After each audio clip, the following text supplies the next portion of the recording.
Oh, ok, muy bien. Entonces, denme un momentico. Muy bien. Entonces, hoy vamos a estar hablando acerca de cómo prepararte para predicar un sermón expositivo. Ese es el tema que vamos a tener en esta noche. Cómo prepararte para dar un sermón expositivo, ¿verdad?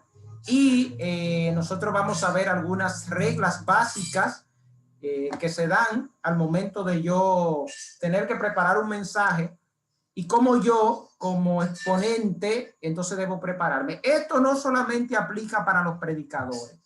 Esto aplica para toda persona que estudia algún texto determinado y quiera hacer algún tipo de análisis para, número uno, poder aplicarlo a su vida y luego poder aplicarlo a las personas que lo van a escuchar. Amén. Así que voy a ir pasando. Me dicen si en algún momento no se ve. Quiero que alguien me lea ese texto. Si alguien me lo puede leer, por favor, ese texto que está ahí. Amén. Dice, así que somos embajadores en nombre de Cristo, como si Dios rogase por medio de nosotros. Os rogamos en nombre de Cristo, reconciliaos con Dios. Muy bien. Amén. Ok. Dice ahí, así que somos embajadores. Ahí tenemos, ¿qué palabras clave tenemos ahí, verdad? Tenemos alguna palabra clave que me gustaría que resaltáramos iniciando, abriendo de una vez. ¿Cuáles palabras le llaman la atención ahí? Embajadores. Como tú dijiste. Embajadores, ¿verdad? ¿Qué más? Yo le ayudé ahí, se la subrayé. ¿Cuál más le llama la atención? Reconciliar. ¿Cómo? Reconciliar. Reconciliar, ¿verdad? Y la otra palabra que tenemos ahí, en nombre de Cristo. Entonces, ahí nosotros tenemos tres casi frases. Embajadores, como si Dios rogase o rogar, y en nombre de Cristo. Aquí, ese es el mismo texto en la nueva versión, nueva traducción viviente, dice, así que somos embajadores de Cristo. Y dice, Dios hace un llamado por medio de nosotros. Hablamos en nombre de Cristo cuando les rogamos. Miren qué importante que nosotros, el predicador, habla en nombre de Cristo. Número uno. Así que somos embajadores y Dios hace un llamado en nombre de Cristo. O sea, Dios utiliza al predicador, a la persona que está haciendo el uso de la palabra de Dios, como un instrumento, ¿verdad? Un recurso, un canal para Dios transmitir su verdad, su palabra. Entonces, lo que quiere decir en este sentido es que cuando un predicador, una persona que va a predicar la palabra, se pone de pie en un lugar determinado, está hablando literalmente en nombre de Dios. Y está hablando Dios a través de la boca de ese predicador, siempre que ese predicador esté hablando la palabra de Dios. Porque se puede dar el caso que ese predicador esté hablando y esté hablando, él cree que esté hablando en nombre de Dios, pero todo el contenido de lo que está diciendo se contradice con lo que Dios ha dicho. Nosotros a veces hemos tenido casos de temas que son extraordinarios, pero cuando el mensaje se desarrolla, no tiene que ver, se contradice totalmente con el tema que se ha puesto al inicio. Entonces, lo primero que yo quiero que nosotros sepamos, mis hermanos, es que el predicador, la persona que habla la palabra de Dios, es un representante de Dios en la tierra. El predicador no tiene una responsabilidad sencilla. Tiene la responsabilidad de representar la embajada del cielo aquí en la tierra, como si Dios hablara a través de nosotros. Es como que Dios mandó un anuncio, Dios mandó una información a esta tierra, y esa información, ese anuncio es el evangelio. Y nosotros, como sus embajadores, tenemos la responsabilidad de hablar ese mensaje en esta tierra. Siendo así, eso significa que no representamos cualquier cosa. Nos obliga a nosotros a ser claro, preciso, fieles, íntegro al momento de nosotros hablar la palabra de Dios. Primera de Pedro 4:11, ¿alguien me lo puede leer?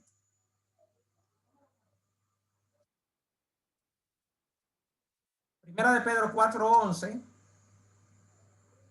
Amén. Sí. Amén.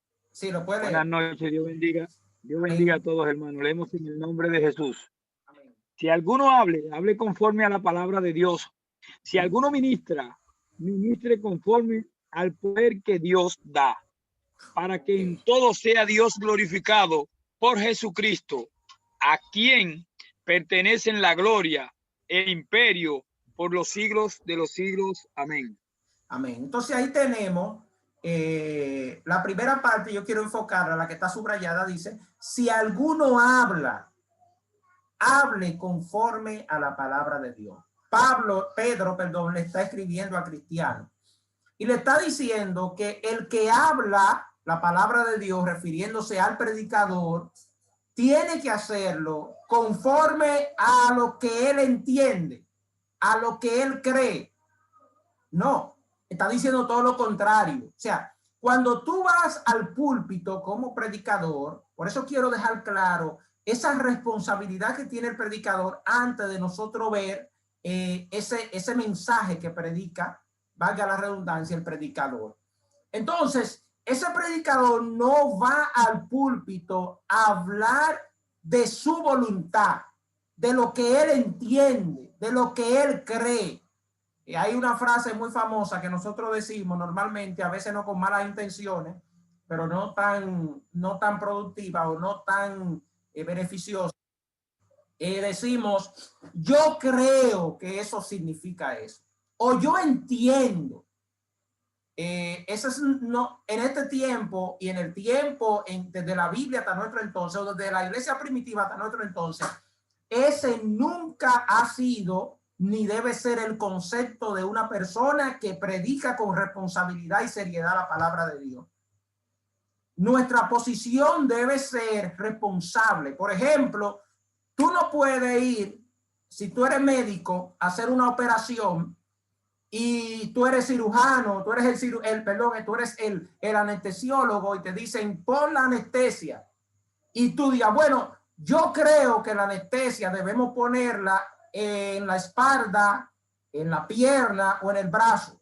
Tú tienes que estar seguro que si tú vas a hacer una operación, saber dónde tú vas a poner la anestesia, porque tú eres un anestesiólogo. Entonces tú tienes que estar claro, porque tú estudiaste por qué yo necesito poner esa aguja donde la voy a poner en esa parte del cuerpo. O sea, el médico no puede ir, el cirujano ni el anestesiólogo puede ir a inventar al lugar o al quirófano, a decir: bueno, eso es lo que yo pienso que puede suceder. No, esa no es la intención ni es una posición de seriedad. Dios quiere que nosotros, al momento de hablar su palabra, podamos hacerlo con responsabilidad y seriedad. Amén. Así que dice aquí: si alguno hable conforme a la palabra de Dios. Si alguno ministre conforme al poder que Dios le da. Entonces, aquí en la Nueva Traducción Viviente dice de la siguiente manera, ese mismo texto, pero la Traducción Viviente lo traduce de esta manera: ¿ha recibido el don de hablar en público? Refiriéndose a los predicadores en específico. ¿Has recibido el don de hablar en público? entonces habla como si Dios mismo estuviera hablando por medio de ti. Escuche eso. Ha recibido el don de hablar en público. No todo el mundo tiene el don de hablar en público. Ahora todo el mundo tiene el llamado de predicar la palabra de Dios. Repito, no todo el mundo tiene el don de hablar en público. En este sentido, refiriéndonos a la predicación en público desde el púlpito. Pero sí todo el mundo está llamado a predicar la palabra. Todo cristiano está llamado a predicar la palabra de Dios. Entonces, dice Pedro aquí, el apóstol Pedro dice, ¿has recibido el don de hablar en público? Entonces habla como si Dios mismo estuviera como si Dios mismo estuviera hablando por medio de ti. ¿Qué es lo que significa eso? Que cuando el predicador va al púlpito a predicar, él no está hablando en nombre de él. Por consiguiente, no puede hablar lo que él cree, lo que él entiende, lo que él asume. Usted y yo necesitamos ser responsables en ese sentido, y cuando voy a hablar, estar claro que lo que estoy hablando es lo que Dios quiere que se hable en ese momento. ¿Cómo yo sé lo que Dios quiere que se hable? Bueno, vamos a ver, vamos a estar, eso es parte de lo que vamos a estar analizando en esta clase, en esta noche. ¿Alguna pregunta hasta ahí? ¿O comentario? Pues seguimos. Dice aquí, si alguien me lo puede leer, quiero que estén activos, que vamos a estar leyendo algunos detalles para ir interpretando. Si alguien me puede leer ese texto que está ahí, ese slide. Amén, amén, Caucho. Es que esta gente tiene miedo escénico. Ah, eso es, sí, eso es miedo que tienen. Dale para allá, Raúl, y entonces. A todo el texto completo. Sí. A todo predicador le toca predicar, pero ¿cómo saber qué tema o pasaje escoger? ¿Cómo saber la mejor manera de comunicar la palabra de Dios? La predicación es una tarea demasiado importante como para dejarla en las manos de un simple hombre pecador. Y, como dijiste anteriormente, el predicador no puede preparar su sermón sin primero preparar su propio corazón, reconociendo que él necesita las mismas buenas noticias que su congregación. De manera similar, el predicador también debe ser disciplinado en su estudio de la palabra y en los diferentes métodos de comunicarla. Excelente. Entonces, ahí podemos ver que el primero que tiene que escuchar el mensaje que tú vas a predicar, ¿quién es? ¿Quién es el primero que va? Yo mismo. Exactamente. O sea, tú eres tu primer miembro. Tú eres tu primer escenario del auditorio que va a escuchar ese mensaje, porque tú necesitas aplicarte lo que va a estar predicando. Entonces, ¿cómo yo me aplico algo que no sé? Entonces, ¿cómo saber qué tema o pasaje escoger? Esas son preguntas que surgen. Por ejemplo, a usted le dieron, bueno, te toca predicar tal día, y no hay ningún tema seleccionado. ¿Cómo yo sé qué tema escoger? ¿Cómo saber la mejor forma de comunicar ese tema, esa palabra? Escogí un texto, pero ¿cómo yo desgloso ese texto? ¿Cómo yo bosquejo eso para hacerlo de manera sistematizada, que yo pueda desarrollarlo y que mi auditorio pueda entenderme de manera sistematizada? Entonces, el siguiente slide dice diferentes métodos de predicación. Hoy nosotros vamos a ver un solo método de predicación. Hay varios. Vamos a ver los dos más populares y nos vamos a enfocar en el más popular o en el más importante o en el más objetivo, dependiendo el escenario. Entonces, existen varios métodos de predicación. existen varios métodos de predicación, siendo dos los más populares, el sermón temático y el sermón expositivo. Entonces, hay algunos micrófonos que están encendidos, por favor, si pueden apagarlo. Muy bien, entonces tenemos dos tipos de sermón, el sermón temático y el sermón expositivo. Nosotros nos vamos a enfocar hoy en el sermón expositivo. Sin embargo, vamos a definir el sermón temático. ¿Cuál es el sermón temático? Bueno, el sermón temático consiste en cuando a ti te dicen, mira, varón, yo necesito que tú me hables de tal tema en específico. Por ejemplo, yo necesito que tú me hables del matrimonio, o necesito que tú me traigas un mensaje acerca de la santidad, o necesito que tú me traigas un mensaje acerca de la obediencia. Entonces tú tomas ese tema y busca versos bíblicos que puedan sustentar este tema, este mensaje que tú vas a predicar, que es temático, ¿verdad? Ahora, ¿qué sucede? Que el mensaje temático tiene algunos riesgos y es algunos errores que nosotros a veces los predicadores cometemos. ¿Cuál es uno de los errores que cometemos? Que a veces nos enfocamos más en el tema y nos olvidamos, ¿verdad?, del contenido. Y a veces entonces nosotros lo que agarramos es que buscamos versículos bíblicos para forzar, para poder transmitir ese tema. Y a veces los versículos bíblicos que buscamos los sacamos fuera de contexto. Entonces buscamos un versículo en el Nuevo Testamento, un versículo en el Antiguo Testamento, un versículo en los profetas mayores, otro en los menores, y buscando palabritas clave. Pero cuando aplicamos estos al tema que nosotros tenemos de nuestro mensaje, esos textos lo estamos aplicando fuera de su contexto. Sí, ahora mismo, es como por ejemplo, buscar una palabrita clave de un texto y obviando todo su contexto. Entonces, ¿qué sucede? Que ahí es donde vienen los grandes errores, porque el que esté escuchando, tú agarras ese texto, lo aplica a ese tema, y el que esté escuchando, que lee el capítulo entero, dice, oh, pero ven acá, pero ese texto lo están sacando de su contexto. O sea, ese texto del que él está hablando no se refiere al tema que él está exponiendo, aunque el texto menciona una palabra que tiene que ver con ese tema, pero en su contexto no tiene que ver absolutamente nada con lo que él está predicando. Entonces, por eso el mensaje temático tiene sus riesgos. Se debe ser muy objetivo al momento de aplicar textos aislados para yo respaldar mi tema.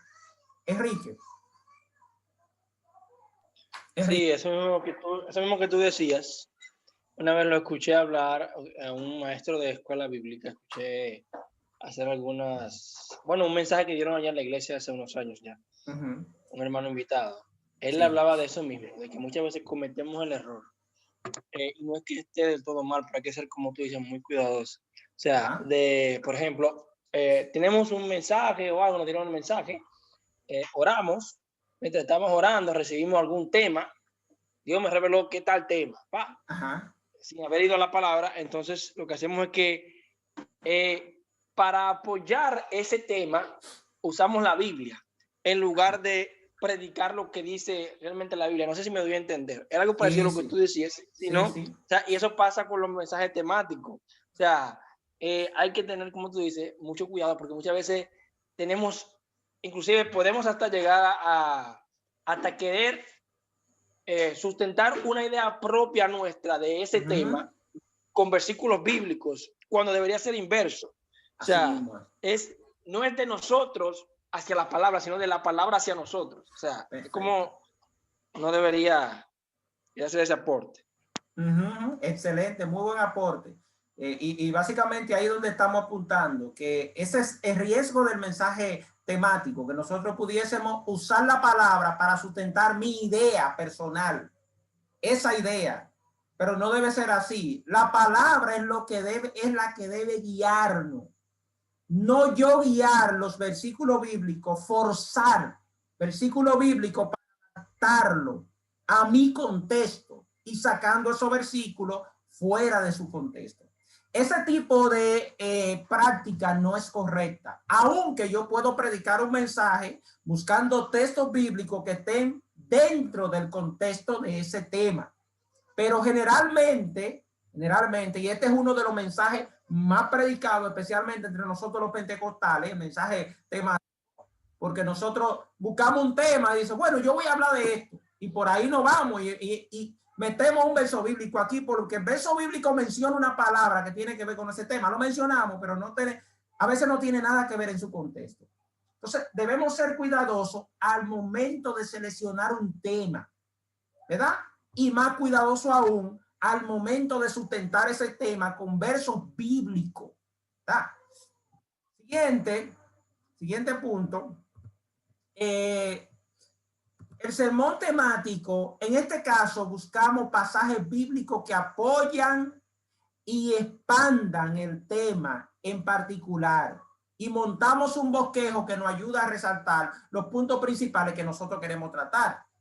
Entonces aquí donde está el problema, como decíamos ahorita, que fácilmente nos vemos en la tentación de forzar versos bíblicos.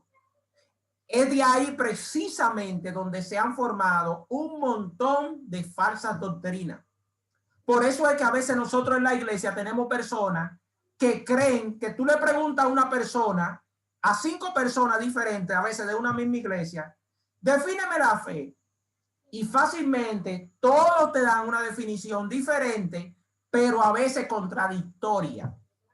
No debería ser así. O sea, en un cuerpo todos debiéramos tener, aunque con palabras diferentes, todos debiéramos tener una definición en fondo, ¿verdad? De fondo igual. ¿Verdad? ¿Por qué? Porque esa definición, ¿de dónde la estamos sacando? ¿De nosotros o de la palabra de Dios? Normalmente cuando todas esas definiciones son diferentes es porque estamos haciendo una definición basada en nuestros ideales, lo que yo creo, yo asumo para mí, yo entiendo que es así. Entonces, esa no es una buena práctica. Lo práctico sería que temas fundamentales de la fe, ¿verdad? Nosotros podamos tener una definición unísono, ¿verdad? Que todos sepamos qué significa tal principio, ¿verdad? Hay principios que rigen nuestra vida cristiana. Por ejemplo, la salvación por gracia. Todos nosotros debemos saber qué es eso. La gracia, todos nosotros debemos saber qué es. La Trinidad, todos debemos tener una definición al unísono. La soberanía de Cristo, los atributos de Dios, todos nosotros debemos tener la misma definición. Sin embargo, nosotros hacemos una encuesta hoy y nos vamos a dar cuenta que cada quien tiene una definición diferente. Ahora, tener una definición diferente no significa que está malo. Lo que está malo es que esas definiciones se contradigan una con otra, ¿verdad? Entonces debemos ser muy cuidadosos al momento de preparar mensajes temáticos. El dicho, hay una frase que dice, cada hereje tiene su texto. Los falsos profetas, ellos tienen su texto. De la Biblia, ellos sustentan su doctrina. Por ejemplo, la famosa doctrina de la prosperidad, de que si tú estás mal económicamente, entonces eso significa que tu vida espiritual no está bien. La famosa doctrina de la sanidad, de que si tú estás enfermo, tú estás en pecado. Si estás enfermo, no, cuidado, varón, revísate, falta de fe. Falta de fe porque un cristiano no puede estar enfermo. Si a ti te pasa algo, varón, revísate, porque ¿cómo es posible que a ti te pasó esto y te pasó esto y te pasó aquello? Entonces, ¿qué sucede? Que todos esos argumentos son sacados, son sustentados en versos que están en la palabra de Dios. Sin embargo, son versos que son sacados fuera de su contexto. Un ejemplo claro es el Salmo 91:10 que dice, Pero tú aumentarás mi fuerza como la del búfalo y seré ungido con aceite fresco. sí, pero el Salmo, ese es el versículo 10. Vamos a buscarlo para... 91 días. Salmo 92:10. Ah, no, ese 92:10, ¿eh? Pero vamos a buscarlo para leerlo, para leer el Salmo que yo digo. 91:10, lo que dice, no te sobrevendrá mal, ni plaga tocará tu morada. Ese salmo, las personas lo citan, algunas personas, yo lo he escuchado citándolo para referirse a que el cristiano el COVID no tiene por qué darle, que no se puede enfermar. Dice, no, yo no me voy a enfermar porque la Biblia dice que no me sobrevendrá mal ni plaga tocará mi morada. Y ese texto entonces sacado de su contexto. Es de que cuando esa persona se enferma, esa misma persona que está creyendo en ese texto, entonces empieza a dudar del poder de Dios. Empieza su fe a tambalearle. ¿Por qué? Porque su fe estaba basada en una interpretación incorrecta de la palabra de Dios. Por eso es tan importante que nuestra fe esté basada en una interpretación correcta de su palabra, porque si no lo hacemos de esa manera, pues entonces nuestra fe va a ser una fe aérea, una fe sin fundamento, fingida, como Pablo le dice a Timoteo. Ciertamente sale de esta práctica la frase, cada hereje tiene su texto, ¿verdad? Si no somos cuidadosos en nuestra exégesis, la exégesis es, ¿alguien sabe lo que es la exégesis? La buena interpretación de la Biblia o de la palabra. Ok. La exégesis, ¿verdad? Es la interpretación correcta que nosotros hacemos de los textos sagrados. Y la exégesis es una rama de la hermenéutica, ¿verdad? ¿Sabe alguien lo que es la hermenéutica? Bueno, la hermenéutica consiste en la metodología, ¿verdad? Que yo utilizo para poder hacer una interpretación correcta. Y la exégesis es la práctica de esos métodos que yo voy a utilizar para poder hacer una interpretación correcta de los textos, que eso es lo que vamos a hacer. Entonces, hasta ahí estamos mirando el mensaje temático. ¿En qué consiste? ¿Cuáles son sus riesgos?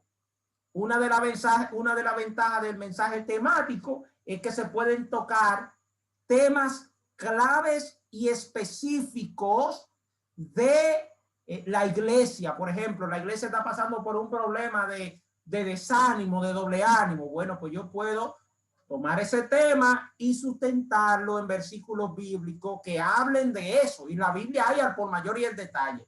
Lo que estamos hablando es aplicarlo correctamente. O sea, que no sea el tema quien domine nuestro mensaje, sino que sea la palabra de Dios quien domine nuestro tema y el desarrollo de nuestro mensaje. Entonces pasamos a la siguiente, que es a donde nosotros nos vamos a enfocar, es la predicación expositiva. La predicación expositiva tiene como propósito, número 1, proclamar, exponer o enseñar el tema central de cada porción bíblica dentro de su contexto histórico, gramatical y doctrinal. Eso es lo que significa que la predicación expositiva, su propósito es ir versículo por versículo, libro por libro, proclamando, exponiendo y enseñando cada texto de acuerdo a su contexto y su tema principal. O sea, el tema de ese mensajero que va a dar una predicación expositiva lo va a hacer basado en los textos que están ahí. Tú no vas a buscar un tema general, tú vas a buscar el tema del cual te están hablando ese capítulo. No necesariamente una predicación expositiva tiene que narrar el capítulo completo. Una predicación expositiva se puede hacer de un solo texto, de un capítulo, pero andando alrededor de todos esos versículos para enriquecer la exposición, la exponencia de ese mensaje que yo voy a dar, que voy a hacer en ese momento. En ese punto, nosotros lamentablemente hemos pecado con creces. ¿Por qué hemos pecado con creces? Porque lamentablemente nosotros somos un poco haraganes al momento de predicar, de hablar de la palabra de Dios. Nosotros a veces creemos que preparar un mensaje es sencillamente coger un versículo bíblico. Oh, me llegó esto a la mente. Yo entendí esto, entendí aquello. No. Eso es atropellar el texto. Eso es jugar tiro al blanco. A ver si la pego. Voy a ver si la pego. Pero cuando hablamos de predicación expositiva, mis hermanos que están aquí, estamos hablando de yo saber con todo lo que engloba ese texto, estar claro, situarme en el lugar de los hechos. Situarme allá donde se escribió ese texto, pensar como pensó el autor, entrar allá en la realidad que se estaba dando en ese momento, ver el tiempo, ver por qué se le escribió, cuáles situaciones se estaban dando allí, cuál es el contexto incluso del libro. Cuando usted va a hacer una predicación expositiva de un capítulo, usted debe estudiar el libro entero. Usted dirá, wow, pero eso es demasiado. Pues sencillamente es así. La predicación de la palabra es un compromiso y es una responsabilidad que tenemos delante de Dios. Por lo tanto, al momento de yo hablar la palabra de Dios, yo debo de conocer todo el consejo, por lo menos lo básico que tenga que ver con ese texto que voy a estar hablando en ese momento. Para ello nos acercamos al texto bíblico sin ninguna agenda personal. Repito, en la predicación expositiva nos acercamos al texto sin ninguna agenda personal. E intentamos interpretar, estudiando su contexto histórico, lingüístico, así como su posición dentro de la historia de la salvación. Ello para poder capturar su mensaje principal a la audiencia original o de la audiencia original. Entonces, yo tengo una audiencia frente a mí, pero la primera audiencia en la que el predicador debe verse frente fue la audiencia que se le escribió. Usted como predicador necesita situarse 2000 años atrás y ver qué estaba pasando en ese entorno o en ese momento que se dieron esa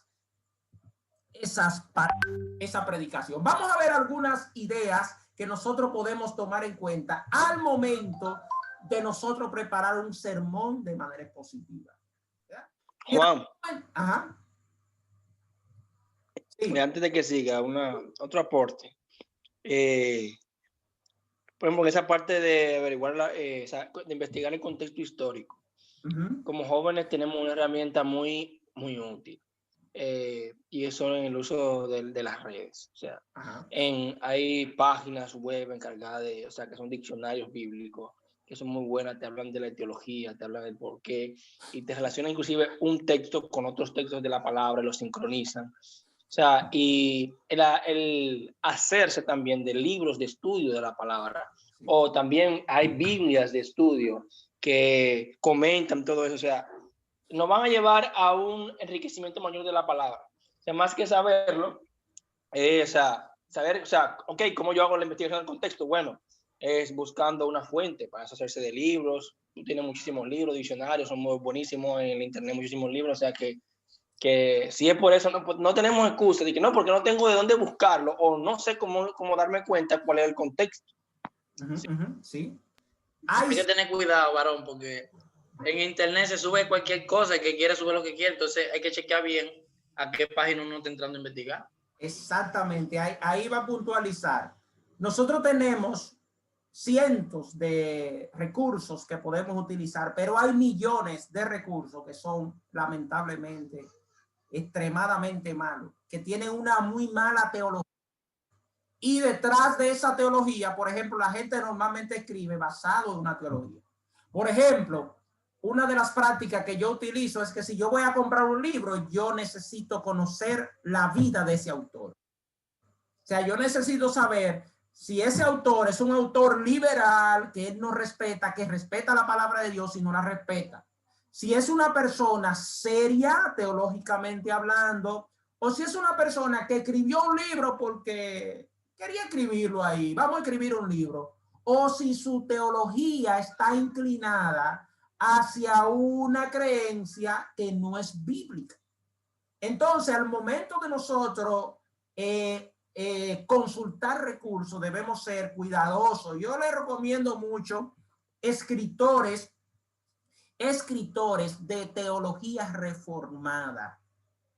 Teología reformada. Cuando hablamos de teología reformada, estamos hablando de teólogos que escriben basado especialmente en las 5 solas, ¿verdad? Sola escritura, sola gracia, sola fe, sola solo ideo gloria, sola gracia, las 5 solas, ¿verdad? Entonces, escritores que escriben basado en esos principios de los reformadores. Y ustedes dirían, bueno, ¿y por qué en principio de reformadores no la Biblia? Bueno, porque nosotros sabemos, no tenemos tiempo para entrar ahí, pero sabemos que desde el año 300 hasta el siglo XVII, la iglesia hubo un descuido con relación al estudio de la teología en esos tiempos, y eso provocó, ¿verdad?, una reforma. Hubieron reformas que se dieron necesarias precisamente porque la iglesia en cierto punto se alejó de la palabra del Señor. Entonces, cuando hablamos de escritores reformados, estamos hablando de escritores que son bibliocéntricos con relación a lo que escribe, que su manual de fe en la palabra de Dios, que la palabra de Dios creen que es infalible, que es inerrante, ¿verdad? Y que es suficiente. Entonces, hay personas que creen que la palabra de Dios es infalible, pero creen que tiene error. O hay personas que creen que la palabra no tiene error, pero que no es infalible, o que no es suficiente, y que ellos necesitan hacer otra cosa más. Bueno, la Biblia dice esto o aquello, pero yo necesito agregarle algo más a eso, porque si la Biblia dice eso, es verdad, pero tú tienes que hacer esto, aquello, lo otro, para que eso se dé. Esas prácticas pueden introducirse en medio de nosotros, ¿verdad? Hay muy buenos libros que tienen que ver con predicación expositiva, que son excelentes. Yo pudiera recomendarle algunos que son muy buenos. Por ejemplo, hay un libro que se llama De parte de Dios, delante de Dios, del pastor Sugel Michelén, que es de predicación expositiva. Es un buen libro. Hay otro libro que es de predicación expositiva de un escritor llamado Tim Keller, que es buenísimo. Hay un compendio de predicación expositiva. Hay un compendio de predicación expositiva del pastor también John MacArthur, y así sucesivamente. Debería de prestarnos un libro de eso. Ok, hablamos en verdad de eso más adelante. No, tú me tiras. Repita el nombre del libro, por favor. Repítalo. Bueno, yo les recomiendo un libro que pudieran utilizar para iniciar, De parte de Dios y delante de Dios. Eso es una guía de predicación expositiva del pastor Sugel Michelén. Muy buen libro para nosotros preparar nuestro mensaje, y es un escritor reformado bíblico, ¿verdad? Claro, quizá no nadie es perfecto, ni nadie cree lo mismo que creemos todos, pero en esa área es excelente. Entonces, muy buena esa observación, Enrique y Abimael. El siguiente punto, vamos a ver, es algunas preguntas que debemos de hacer al momento de nosotros ver un texto bíblico. Número 1, mis hermanos, pregunta, por ejemplo, ¿quién escribió ese texto que estoy leyendo? O sea, ¿cómo yo voy a hablarle a una audiencia de algo que yo ni siquiera sé quién lo escribió? Noten que si ustedes me preguntan, ¿de quién es el libro? Si ustedes me preguntan, ¿de quién es el libro? Imagínense que yo le diga, bueno, yo voy a hablar de ese libro, pero yo no sé quién escribió ese libro. O sea, eso como que no es muy responsable. Si yo voy a hablar de un libro, yo tengo que saber quién escribió ese libro. Entonces, ¿quién escribió ese texto? Al momento de predicar, imagínense que tú te toca el mensaje. Tomate un texto de la Biblia, Juan 3:16. Bueno, ¿quién escribió Juan 3:16? Bueno, ¿lo escribió quién? Juan, ¿verdad? Ahora yo necesito saber, ya yo sé quién escribió Juan 3:16, ¿verdad? Usted lo sabe. Pero hay cosas más que usted debe saber. Por ejemplo, ¿a quién iba dirigido ese texto? ¿Alguien puede decirme a quién iba dirigido ese texto? Bueno, al mundo entero. ¿Eh? Oh, porque dice de tal manera amó Dios al mundo. Sí, pero recuerden que nos estamos situando en el contexto histórico en que se dio ese escenario. ¿A quién iba dirigido? Ah, bueno, a los judíos. discípulos. A los judíos no era. Le voy a poner un ejemplo. Ahí mismo tenemos un ejemplo de lo importante. No se me sientan mal porque eso es lo que queremos y háblenme. Eso es lo que queremos. Sí, yo sé cuál es el gaucho.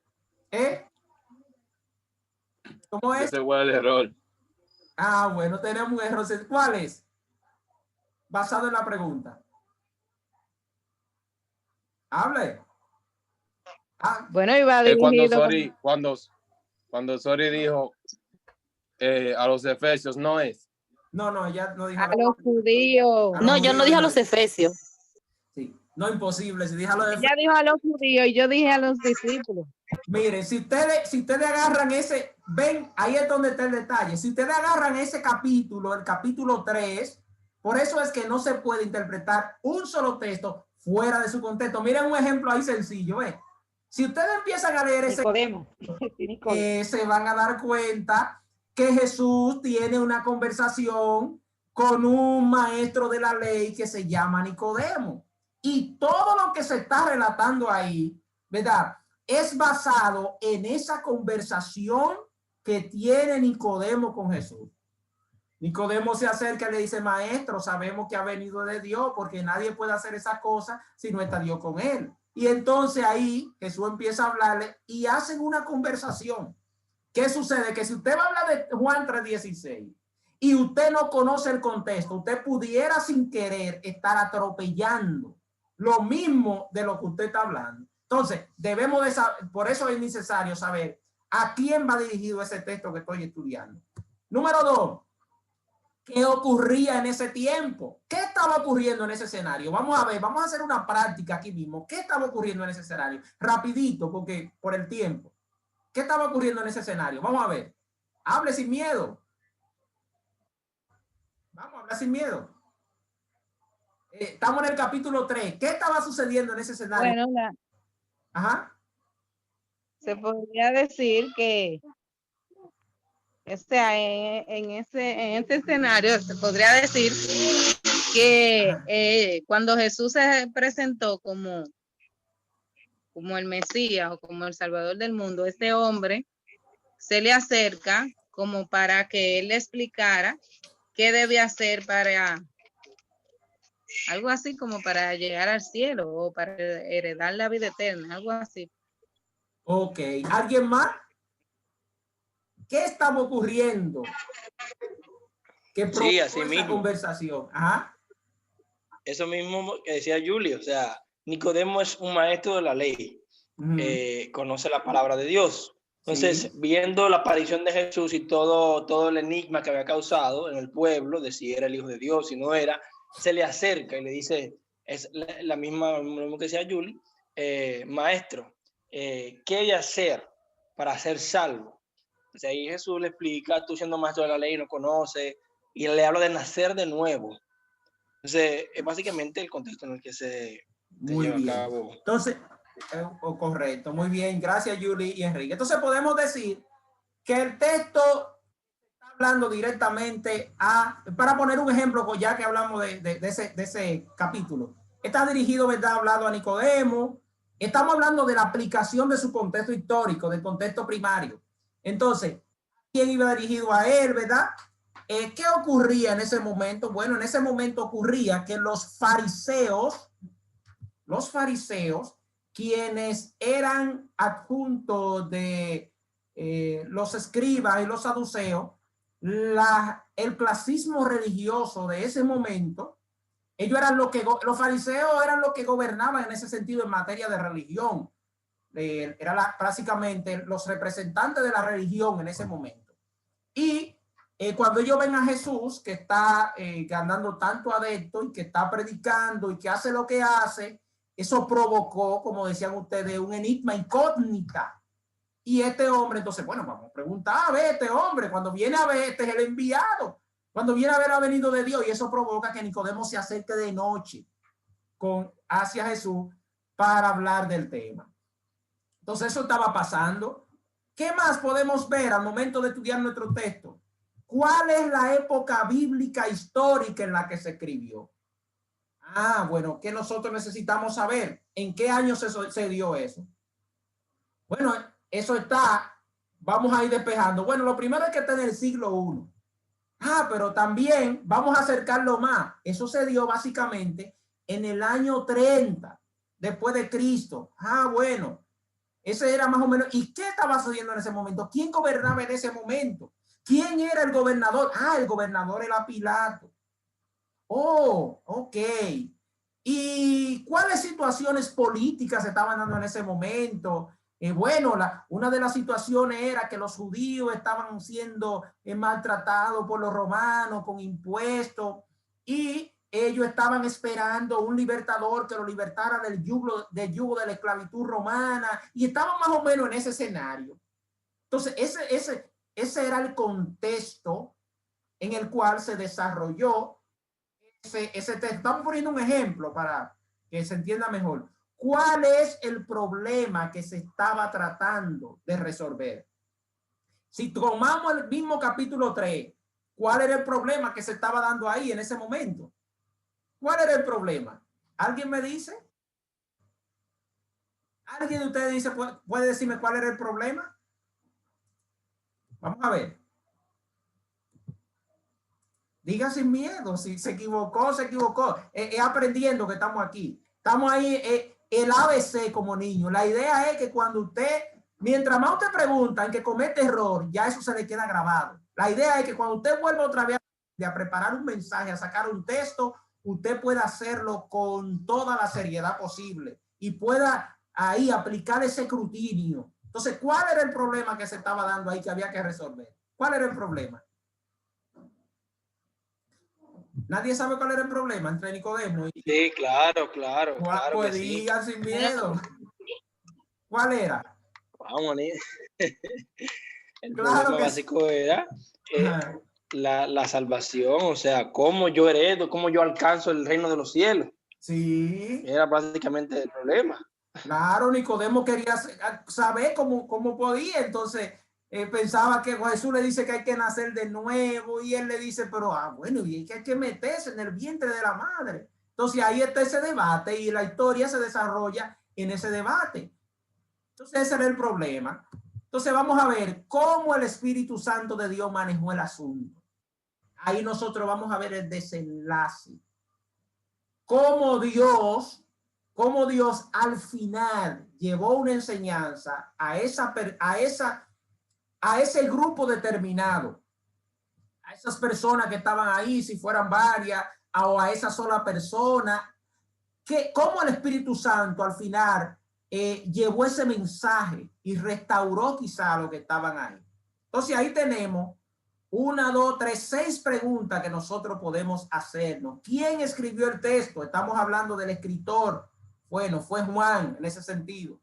¿A quién iba dirigido? En este caso, el libro no iba dirigido a Nicodemo, ¿verdad? Es un libro general. El libro de Juan es una escritura general abierta al mundo, escrita directamente al mundo general. Pero en este caso específico, este capítulo se está desarrollando con Nicodemo y Jesús. ¿Qué ocurría en ese tiempo? Bueno, ya vimos que ocurría la posición de los fariseos, que había una disyuntiva entre Jesús, entre lo que predicaba Jesús y lo que ellos predicaban, y había un choque ahí de teología. ¿Cuál era la época bíblica? Bueno, ya nosotros sabemos que estábamos ubicados más o menos en el año 30-31 después de Cristo por ahí, el año 30, 31 después de Cristo. ¿Cuál es el problema que se estaba tratando? Bueno, el problema de la salvación. Entonces, ese mismo escrutinio, esa pregunta usted se la puede hacer cada texto. Y le aseguro que al momento de usted hablar de ese texto, va a hablar con propiedad. Ahora, ¿qué usted va a hacer? Como decía Enrique ahorita, hay muchísimas Biblias de estudio que te hablan, te hacen una introducción del libro que tú vas a estar leyendo. Te explican también verso por verso, una explicación breve, ¿verdad? No igual que un comentario, porque un comentario te permite a ti conocer con más detalle ese texto. Una Biblia, quizás por el espacio físico, no te va a hablar de tanto detalle, pero te da detalle. Biblia de estudio, detalle de ese texto, y tú vas entendiendo cada texto. Leí un texto y lo voy entendiendo. Vi una palabra que no entendí, bueno, voy a subrayarla, voy al diccionario. Muy bueno, interesante, que cuando vayan a buscar en diccionario, ir a diccionarios bíblicos, porque a veces un diccionario popular puede darte una interpretación obviando el contexto histórico, quizás del idioma antiguo en que se escribió ese texto que se está escribiendo ahí. Así que interesante ahí. Juan. Ajá. Juan. Sí. Yo sé que te he interrumpido mucho, pero no, está bien. Esto está quiero hacer... Permiso, Caucho, estoy copiando las preguntas, por favor. Vuelve a ponerlas, por favor. Ok. Continúa, Enrique. Ok. Voy a mandar al grupo. Sí, sí, quiero hacer un comentario. Y es que si nuestra vida dependiera de, por ejemplo, en este caso, comprar una Biblia de estudio, ¿por qué no hacerlo? Bien hemos entendido que la palabra de Dios es vida a nosotros, es alimento para el espíritu, para el alma. Y dice, Pablo le dice en una ocasión a Timoteo, y te pueden hacer sabio para la salvación. Entonces, atendiendo a ese texto, me gustaría motivar a que si alguien aún no ha comprado, no ha invertido en una Biblia de estudio, en un diccionario, lo haga. Así como mismo uno se compra un teléfono, uno se compra ¿cómo es que le llaman? Esta pulsera inteligente. O sea, que no está mal, no está mal. Pero de verdad es necesario hacer ese tipo de inversiones y uno no se va a arrepentir. Definitivamente, así es. Así es. Hermanos, eso es, cada cristiano como básico debe tener una Biblia de estudio. Eso es, mire, el cristiano que quiere desarrollarse necesita una Biblia de estudio. Y hay muchísimas Biblias. Yo pudiera quizás recomendarle algunas. Por ejemplo, hay una Biblia que se llama... Ya terminé, ya las copié. Muchas gracias. Ok. Hay una Biblia que se llama Biblia de Estudio Herencia Reformada. Es una Biblia excelente que fue publicada el año pasado. Y es una Biblia buenísima, buenísima, buenísima. Te explica, te da una explicación de cada libro, te va explicando texto por texto y son explicaciones responsables, porque permítame decirle que tampoco no todas las Biblias de estudio, quizás dependiendo a veces la inclinación, porque las Biblias de estudio van a depender en gran manera de la línea de esa Biblia. Hay Biblia que su línea es la escatología, hay otra que su línea es quizá la predicación y va a enfocar mucho cuando se trata de predicación en los argumentos. Hay otra Biblia que tiene que ver con lo pastoral y así sucesivamente. Los comentarios van basados, pero yo les recomiendo una Biblia general. Esa Herencia Reformada es una muy buena Biblia que ustedes pueden adquirir, ¿verdad? Entonces, seguimos con el siguiente punto. Por favor, cuando prendan los micrófonos, lo apaguen al terminar. Dice aquí, tan pronto descubre la intención original del texto, entonces vamos a contestar una serie de preguntas adicionales. Número 1, ¿cómo se relaciona el problema de esta gente con nuestra actualidad? Entonces, aquí viene la parte donde nosotros tenemos que hacer la aplicación secundaria. La aplicación primaria fue la que se hizo allá en el momento en que se escribió. Ahora, la aplicación secundaria es la que yo voy a hacer en este momento, ¿verdad? ¿Cómo yo voy a aplicar este texto? Por favor, los micrófonos. ¿Cómo yo voy a aplicar ese texto a nuestro tiempo? O sea, porque yo no puedo, allá se estaban dando realidades diferentes. No es que yo voy a predicar exactamente la realidad que se dio allá. Yo lo que necesito es saber esa realidad para hacer una buena interpretación y una buena aplicación del texto hoy, ¿verdad? Entonces, eso se entendió. Si no se entiende alguna de esas preguntas, me dejan saber. Número 2, ¿estamos confrontando una situación similar en la congregación o la ciudad? ¿Se está dando alguna situación igual a la que se dio en ese momento, en ese entonces, en esa ocasión? ¿O no es la misma situación? Eso es importante saberlo, ¿verdad? Número 2, ¿qué le dijo el Espíritu a ellos? Cuando hablamos de qué le dijo el Espíritu a ellos, ¿cuál fue la enseñanza? Recuerden que el Espíritu Santo es el autor general de la palabra de Dios. Entonces, al final, es como cuando hablamos de qué le dijo el Espíritu Santo, estamos hablando cuál es el mensaje que le fue dado a ese grupo de personas en esa ocasión. Entonces, ¿cuál es el mensaje que se dio en ese momento? Número 4, ¿cómo Dios es el mismo ayer, hoy y por los siglos de los siglos? O sea, el mismo Dios que habló ayer es el mismo Dios que está hablando hoy. ¿Qué me está diciendo el Espíritu a mí al momento de yo leer el texto? ¿Qué me está diciendo? Que yo tengo que aplicarme antes de írselo a aplicar a la persona que me van a escuchar. ¿Qué me está diciendo el Espíritu Santo a mí? Eso es determinante, porque el texto tiene que confrontarte. Tú no puedes ir a predicar un mensaje para confrontar una nación, un pueblo, una persona, si tú no te has confrontado con ese texto. Tú vas a hablar de la santidad, pero tú vives una vida promiscua, en desorden. Entonces, ese no va a tener ningún fundamento. Claro, la palabra es viva independientemente de nosotros. Pero lo primero que nosotros debemos hacer, como decíamos al principio, es predicarnos esa palabra a nosotros mismos. Siguiente, ¿cómo aplico el evangelio a mi situación actual? ¿Cómo yo puedo aplicar eso que se estaba dando ahí a mi vida? ¿Cómo lo aplico? ¿Cómo yo sé que eso, en qué área me está hablando ese texto a mí?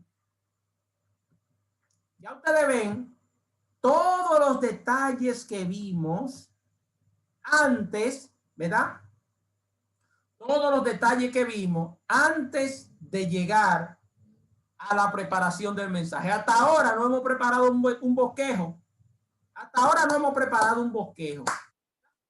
Pero ya vimos el camino que tenemos que recorrer. Yo sé que esto no es un asunto que se aprende de manera automática. Hay que irlo practicando en la práctica con la intencionalidad, ¿verdad?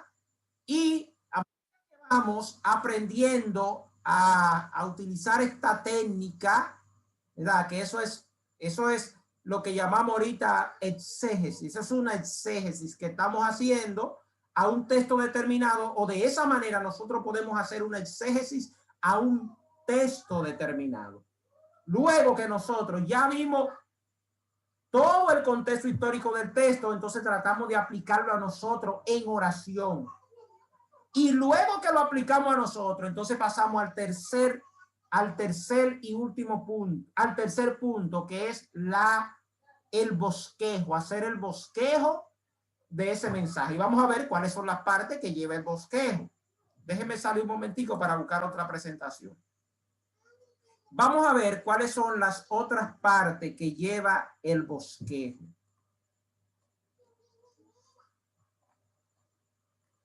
Vamos a ver. Bueno, aquí tenemos.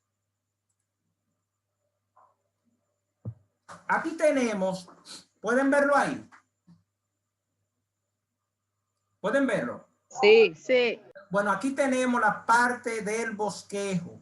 Como ya yo vi, número 1, vimos todo el contexto en que se desarrolló ese texto. Número 2, ya yo sé, entendí el texto, fui al diccionario, analicé, estudié. Bueno, pues ya yo sé el contenido, a qué se refiere ese texto. Déjame ahora hacer una aplicación. Nunca apliquemos sin saber lo que estamos aplicando. Necesitamos entender, ¿verdad? Claro, van a ver una cosa, no todo lo vamos a entender, pero lo ideal es que en cuanto dependa de nosotros tratemos de entenderlo, todo lo que esté. Dice la Biblia, Deuteronomio 29:9, que las cosas secretas pertenecen a Dios, pero las reveladas pertenecen a nosotros y a nuestros hijos. Entonces aquí tenemos, lo primero es que tenemos la introducción. Introducción. Bueno, yo voy a introducir mi mensaje, entonces lo primero que yo debo hacer es orar. Orar, viene mi tiempo de oración. Ya estamos en la parte práctica. Voy a preparar mi sermón para predicarlo a mi auditorio. Ya yo tengo toda la información, hice todas las notas, entonces ahora vamos a preparar el bosquejo. Entonces, ¿qué es lo primero que voy a hacer? Orar. ¿Para qué? Por la unción de Dios, para que Dios me unja, para que el Espíritu Santo, porque todo ese conocimiento que tú adquiriste, si el Espíritu Santo no pone la gracia, eso no va a tener ningún impacto. Al final, lo que va a impactar es lo que el Espíritu Santo determine que va a impactar. Entonces, tiempo de oración. Esta oración yo la voy a hacer antes de preparar el bosquejo y al momento de empezar a predicarlo. Por eso los predicadores oramos antes de iniciar a predicar. Porque usted está hablando de parte de Dios. Usted tiene que presentarse delante de Dios en oración ante ese auditorio antes de empezar a predicar. Número 2, usted selecciona la lectura del pasaje.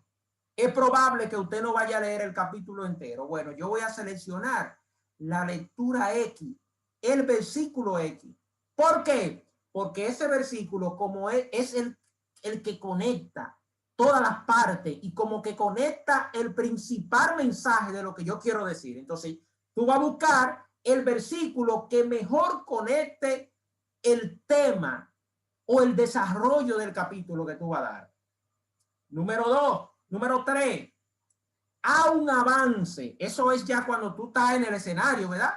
Tú escogiste el versículo, leíste el versículo, entonces estamos frente a la multitud, a un avance del tema a tratar. Como por ejemplo, bueno, esta noche vamos, como yo hice ahorita, esta noche vamos a estar hablando acerca de cómo preparar un mensaje o cómo prepararnos para hacer un sermón, ¿verdad? Y quizás se dan algunas definiciones ahí, quizás se habla, bueno, esta palabra significa esto, mi propósito es explicar esto, y usted como que hace una introducción general para que la gente tenga una idea de lo que usted va a hablar, ¿verdad? Por eso se pone tema. Ustedes notarán que antes de nosotros entrar en materia, primero hicimos una pequeña introducción, ¿verdad? Entonces, ¿cuál es la idea de eso? Que el auditorio se empiece a conectar con lo que tú vas a hablar, para que cuando tú empieces a desarrollar el mensaje, ya el auditorio sepa de qué tú estás hablando, más o menos tenga la idea. Entonces, viene ahora el punto número 2. Todo eso es en la introducción del mensaje. Entonces, ahora viene el punto número 2, que tiene que ver con el problema y la solución. Aquí tú vas a hablar del problema que se estaba dando en ese momento y el problema que se está dando ahora. Y también tú tienes que hablar de la solución, porque un mensaje que solamente habla del problema y no plantea soluciones es un mensaje que no es edificativo. Y el propósito del predicador es edificar. Resume el contexto histórico, cultural y bíblico. Ya eso tú lo estudiaste, el contexto histórico, ¿verdad? El contexto cultural y el contexto bíblico. O sea, ya tú analizaste cuál era el escenario histórico en ese momento de la historia cuando se escribió ese texto. Tú sabes cuál era el contexto cultural, en medio de qué cultura se estaba escribiendo. Estaba escribiendo a los judíos, a los griegos, romanos, cuáles eran las personas, la cultura que predominaba. Ya tuviste el contexto bíblico, analizaste el texto. Bueno, pues entonces tú vas a hacer un resumen de eso. Tú vas a hacer un resumen de esto, ¿verdad? El texto que estamos hablando hoy se escribió tantos años, por ejemplo, o se trataba de esto y de esto, se le escribió, se estaba dando esta situación, se le escribió a este grupo determinado. Recuerden que el predicador va al púlpito es a edificar, no es a impresionar. Repito, por eso, y todos nosotros hemos cometido esos errores, por eso, imagínense, eso se da mucho y se dio mucho en nosotros. Por ejemplo, yo mismo cometí un montón de esos errores.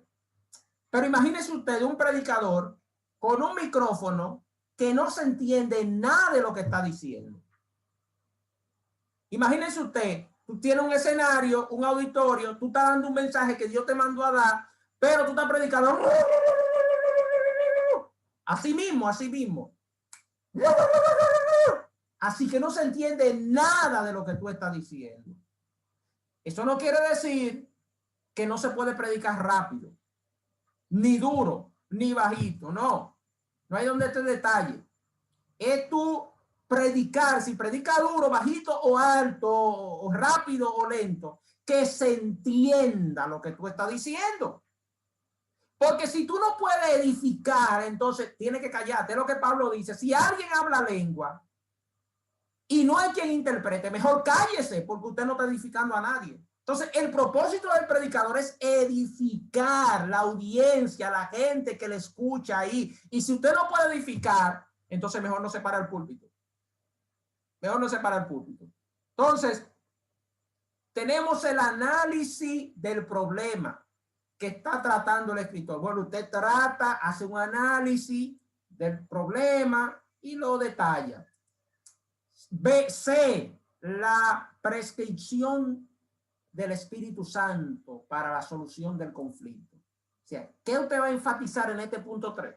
Usted va a enfatizar cómo Dios obró en medio de ese escenario. Esa es la parte donde usted va a enlazar el poder de Dios, cómo operó en ese momento y cómo el poder de Dios puede seguir operando hoy en el tiempo en que usted está predicando. Esa es la parte, como la parte de la solución del asunto. Está bien, yo te golpeé, te dije lo que tú estás haciendo malo, pero ahora yo te voy a dar medicamento para que te sane. Entonces, esa es la prescripción del Espíritu Santo.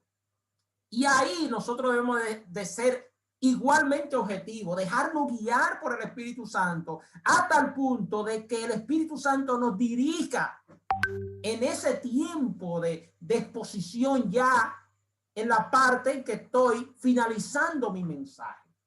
¿Eso se entendió hasta ahí? Hasta este momento hemos visto dos partes. La primera parte es la introducción, y ya vimos los puntos que lleva la introducción. La segunda parte es la planteación del problema y la solución, ¿verdad? Y vimos sus partes, y vamos a entrar ahora a la tercera parte. La tercera parte tiene que ver, ya nosotros vimos que ya desarrollamos el problema y su solución. Ahora vamos a hacer la aplicación a la gente que nos está escuchando hoy aquí. Recuerden que la palabra tiene autoridad en sí misma. Usted no necesita ayudarla. Usted y yo lo que necesitamos es predicar la palabra con integridad. Y ella será usada por el Espíritu Santo para traer transformación y liberación a la gente que está escuchando el mensaje. Número 3, aplicación. Nuestra situación actual comparada. ¿Qué usted va a hacer? Va a hacer una comparación. Usted mismo, textualmente va a hacer una comparación. Va a decir, bueno, en ese momento se estaba dando que la gente no quería escuchar la palabra de Dios. o el pecado había crecido de una forma tal que la gente se estaba olvidando de Dios, o la gente estaba dejando de orar, no le estaba dando importancia a la oración, o no le estaba dando importancia a la lectura de la palabra. Entonces, una de las cosas que se está dando en este tiempo, igual que en aquel tiempo, es que hay una generación que poco a poco se está olvidando de la lectura, de la oración, de la santificación, ¿verdad? Y usted como que hace esa conexión, y cuando usted conecta eso, lo de allá con lo de ahora, usted está siendo fiel a la palabra de Dios y tiene la libertad como predicador de poder hablar, de poder expresarse en base a eso que está en su corazón, pero motivado por la palabra de Dios. Aplicación. Seguimos la B, punto B en la aplicación. La prescripción bíblica del Espíritu Santo para el día de hoy. ¿Verdad? Entonces ahí nosotros vamos a ver qué le está diciendo el Espíritu Santo directamente a ese escenario que yo lo estoy predicando. ¿Qué le está diciendo? ¿Qué le quiere decir? Dice la Biblia que la palabra es viva y eficaz y es más cortante que toda espada de doble filo. Mientras que aquí arriba en el planteamiento del problema yo estaba viendo la prescripción del Espíritu Santo para la solución del conflicto que se dio allí, y se lo voy a mencionar. Aquí estoy viendo la prescripción bíblica del Espíritu Santo para la solución del conflicto, pero hoy, al día de hoy. Y la parte C, ejemplo o testimonio. Ahí yo voy a utilizar ejemplos o testimonios, ¿verdad? Que puedan fortalecer lo que yo estoy hablando. Yo puedo poner algún ejemplo, contar alguna anécdota, dar algún testimonio de cómo quizás eso impactó mi vida, esa lectura que estoy hablando, y cómo a partir de ese momento empecé a cambiar, o quizás testimonio de otra persona.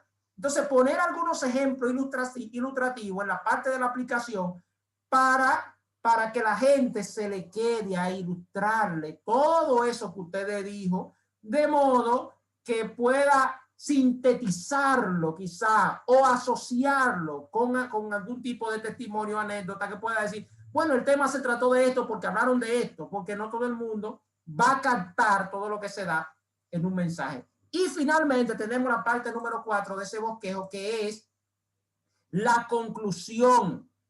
Entonces, la conclusión, en la parte A, nosotros vamos a coger el texto o el pasaje de reflexión. Normalmente se lee, se menciona. Donde usted empezó, por lo general, usted termina allí. Usted empezó leyendo Juan 3:16. Entonces, ya usted desarrolló todo un contexto expositivo de Juan 3:16. O sea, agarra, usted termina. Nuevamente, vuelve la gente, lo vuelve a Juan 3:16. Mira, esto era a esto era que yo me refería. ¿Qué sucede? Que cuando tú lo leíste la primera vez, la gente no entendió en detalle todo lo que tú le estabas diciendo. Pero ya cuando tú lo lees en tu conclusión, ya la gente ya tiene claridad. Y cuando tú lo lees, ya lo entiendes con facilidad. Entonces, por eso es importante terminar donde empecé. B, resumen de los puntos principales y la solución de Dios. Eso es importante, hacer un resumen general. Bueno, estuvimos hablando de esto y de aquello. Resumen, ¿recuerdan que empezamos con un resumen al inicio del tema? Bueno, pues entonces al final yo voy a hacer un breve resumen, ya no del tema, sino del desarrollo de ese tema, de modo que el que no pueda captar el mensaje completo, por lo menos pueda llevarse ese resumen. Es una manera de ser didáctico, porque la exposición del mensaje, el predicador lo que quiere es que la gente le entienda. De las demás cosas se va a encargar Dios, pero usted como predicador, usted como expositor de la palabra, necesita que la gente que esté escuchando pueda entender con claridad lo que usted está predicando. C, una invitación a aplicar la solución a nuestras vidas. Ahí ya estamos finalizando. Es ahí donde se invita a la gente, donde se confronta. Ya tú escuchaste la palabra, viste lo que pasó, viste el mensaje completo. Entonces, yo te quiero invitar a ti a que tú apliques eso. ¿Cómo podemos aplicar eso? ¿Cómo podemos aplicarlo en nuestras vidas? Entonces eso es como la parte confrontativa, ya que la palabra cortó y ya preparó ese corazón, entonces viene la aplicación de ese mensaje a la vida de las personas que están ahí. Y finalmente, oración de intercesión. ¿Verdad? Terminamos orando. ¿Para qué? Para que esa palabra que ya dimos caiga en buena tierra. Intercedemos por la persona. Normalmente podemos hacer el llamado ahí mismo. Podemos orar directamente por la persona. Podemos orar por algún tipo de necesidad. ¿Verdad? Y ahí se termina el bosquejo. Bosquejo sencillo, expositivo, en lo que consiste un sermón, ¿verdad? Eso, claro, usted no se lo va a imaginar de manera mecánica. Eso debe fluir. Fluir. No es que usted va a poner, ahora aquí en el mensaje va esto, ahora va oración. No, es que el contenido de eso usted tiene que tratar de desarrollarlo de la manera más natural posible. Por eso usted tiene que estar socializado con eso que va a hablar, porque si está hablando y no está socializado con eso, usted va a hablar como que está, déjame ver qué dice aquí, allá. Claro, usted puede leer y escribir. Incluso hay personas que escriben sus sermones completico, de tapa a tapa, escriben el sermón completico y lo leen, y eso no está mal. Eso no está mal, pero lo leen de una manera tan convincente que tú crees que no lo están leyendo, porque están relacionados con eso que han estudiado. O sea, ellos no están leyendo a alguien de alguien. No, ellos están estudiando, ellos están dando lo que dedicaron horas de estudio y de análisis a la palabra del Señor. Pasamos al último punto. Al último punto pasamos, que es el siguiente. El último punto ya dice aquí, discúlpenme, el último punto, un momentico. En el último punto vemos aquí esta cita que quiero leerle, finalizando. Dice aquí,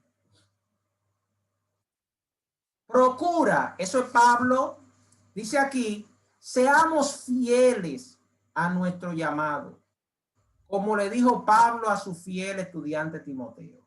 Procura con diligencia presentarte ante Dios aprobado como obrero que no tiene de qué avergonzarse, que usa bien la palabra de verdad. Y ese texto es traducido por la Nueva Traducción Viviente, la Biblia Nueva Traducción Viviente, dice, esfuérzate para poder presentarte delante de Dios y recibir su aprobación.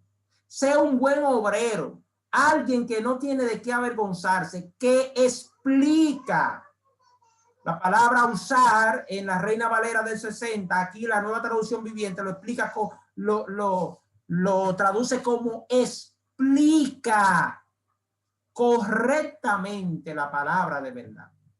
Miren qué interesante que estamos llamados a explicar correctamente la palabra de verdad.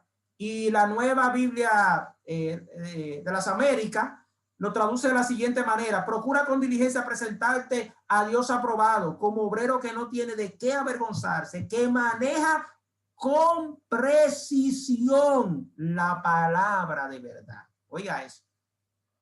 Entonces, mis hermanos, también un punto que no le mencioné ahorita, que también podemos utilizar, es tener varias versiones. Varias versiones. Ustedes pueden descargar en sus teléfonos, aunque tengan una sola versión a mano, impresa, en su teléfono, ustedes pueden descargar varias versiones que les permita entonces poder desarrollar y poder hacer comparaciones de textos.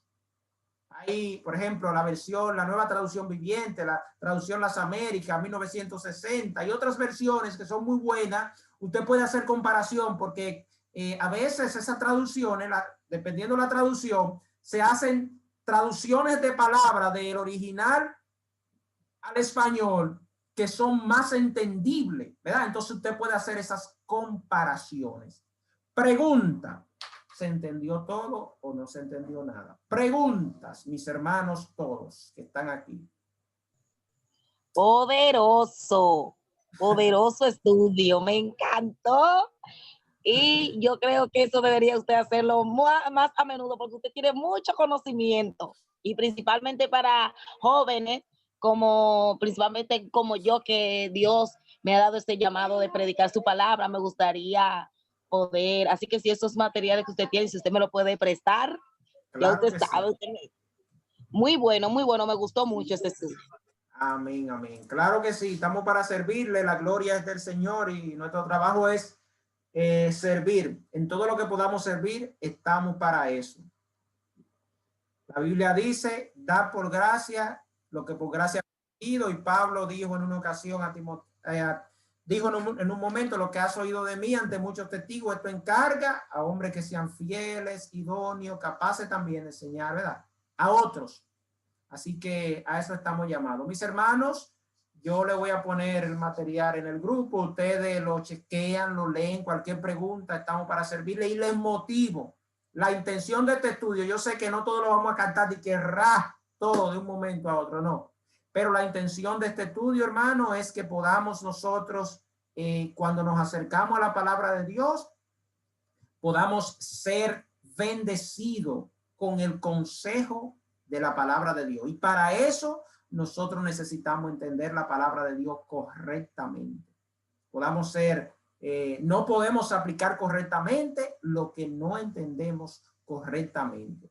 Así que en este tiempo tenemos muchos falsos maestros, mucha falsa doctrina, y estamos obligados, hermano. No es una opción, no es una opción. Estamos obligados, es un mandamiento. Debemos escudriñar día a día las escrituras si nosotros queremos crecer, si queremos conocer a Dios. Permítame decirle que un buen mensaje no es un mensaje que causa muchas emociones y genera mucho movimiento. Un buen mensaje es aquel que es aplicado y explicado correctamente desde el punto de vista bíblico. Por eso le leí el texto que decía, procura con diligencia, y con esto termino. Pablo hablando a Timoteo, procura con diligencia presentarte ante Dios aprobado como obrero que no tiene de qué avergonzarte, que usa bien, que aplica, que explica correctamente la palabra de verdad. Dios me le bendiga, mi hermano, y Dios le